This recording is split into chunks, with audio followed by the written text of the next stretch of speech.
il y a aussi la tribu de Juda, à qui on donne une terre. Mais quand je regarde parmi les enfants qui sont nés de la tribu de Juda, qui ont une terre, une propriété, il y a quelqu'un qu'on appelle Caleb. Il y a une terre qui lui a été promise par rapport à sa lignée, par rapport à son sang. Donc, parce qu'il est juif, il a une terre. Mais à part cela, il avait reçu une promesse venant de Dieu qui lui était destinée une autre terre à part celle de leur tribu, qui était Hébron. C'est ainsi qu'il se réveille un bon moment, malgré qu'on nous a donné une terre en tant que fils de la tribu de Juda. Mais il y a aussi ma part des terres qui m'a été promise à moi. Il y a des promesses que Dieu nous fait par rapport à ce que nous sommes, les enfants de Dieu. Voici les miracles qui accompagneront à tous ceux qui auront cru à mon nom. Okay. Ils chasseront les démons. C'est la promesse de tous ceux qui auront cru.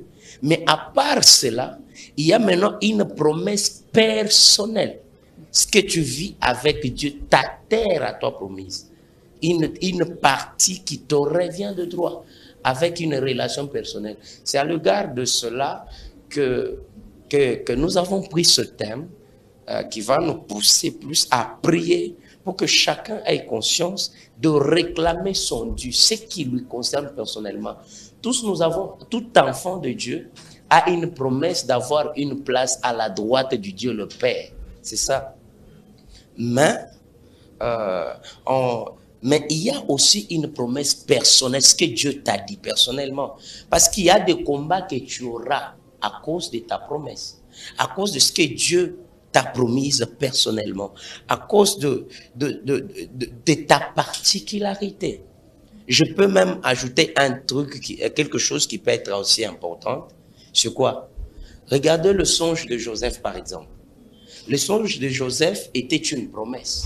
C'était comme une terre promise pour lui. Mais dans le songe, il a dit qu'il a vu qu'il était ensemble avec ses frères, en train de lier des gerbes. Ça veut dire que chaque personne avait sa gerbe. Donc, dans la promesse, chaque personne avait sa part, tout enfant de Jacob. Chaque personne avait sa part. Mais la différence, la part des terres qui était à Joseph, c'était quoi? C'est que les grâces de ses frères devraient se prosterner devant la grâce de Joseph.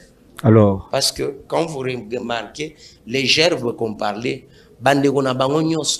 ils avaient le même don, les dons d'interprétation des songes. C'est ça. Si vous lisez Genèse chapitre 37, vous allez vous rendre compte que quand Joseph dit les songes, ce sont ses frères qui interprètent à sa place.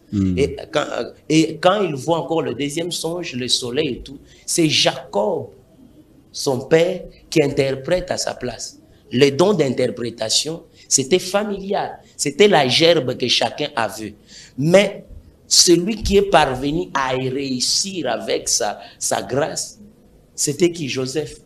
Joseph a interprété les songes, il est devenu premier ministre.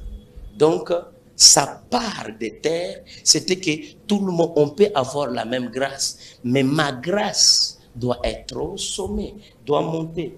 Donc, quand tu es même dans des difficultés, souviens-toi de la part de la grâce, de la part de la promesse que Dieu t'a faite. Voilà. Voilà, souviens-toi de la part de la promesse que Dieu t'a faite.